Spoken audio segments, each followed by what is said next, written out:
ಇದ್ರ ಮಹಿಮೆ ಅಸಾಧ್ಯವಾದ್ದು. ಒಂದು ಅಂತ ಹೇಳೋದಿಲ್ಲ. ಬೇಕಾದಷ್ಟು ಜನ ಮಕ್ಕಳಿಗೋಸ್ಕರ ಬಂದವರು ಇಲ್ಲಿ ಮಕ್ಕಳಾದಮೇಲೆ ಮಕ್ಕಳ ತೂಕ ದೇವ್ರಿಗೆ ಏನಾದರೂ ಕೊಟ್ಟು ಹೋಗ್ತಾರೆ.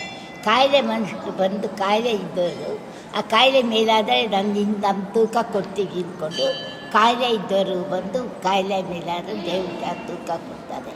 ಬೇಕಾದಷ್ಟು ಮಹಿಮೆಗಳು ನಡೀತಾ ಇದೆ. ಒಂದ್ಸಲ ಇಲ್ಲಿ ಬಂದಿದ್ದರಂತೆ ಅಕ್ಕಿ ಮೂಟೆ ಮಿಕ್ಕಿದೆ, ಅಕ್ಕಿ ಬಿಚ್ಚಿವೆ ಇನ್ನೇನು ಮನೆ ಊರಿಗೆ ತೊಗೊಂಡೋಗೋಣ ಅಂತ ಬಂದರೆ ಅದ್ರ ಮೇಲೆ ನಾಗಪ್ಪ ಕೂತಿದ್ದಾನಂತೆ.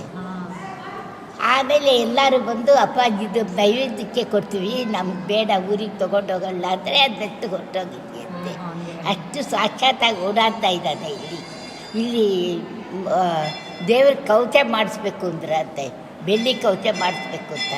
ಅವಾಗ ಬಾಗಿಲಲ್ಲಿ ಮಲಗಿದ್ದದು ಕಡೆಗೆ 3 ದಿನ ಆದರೂ ಎದ್ದೋಗಿಲ್ವಂತೆ.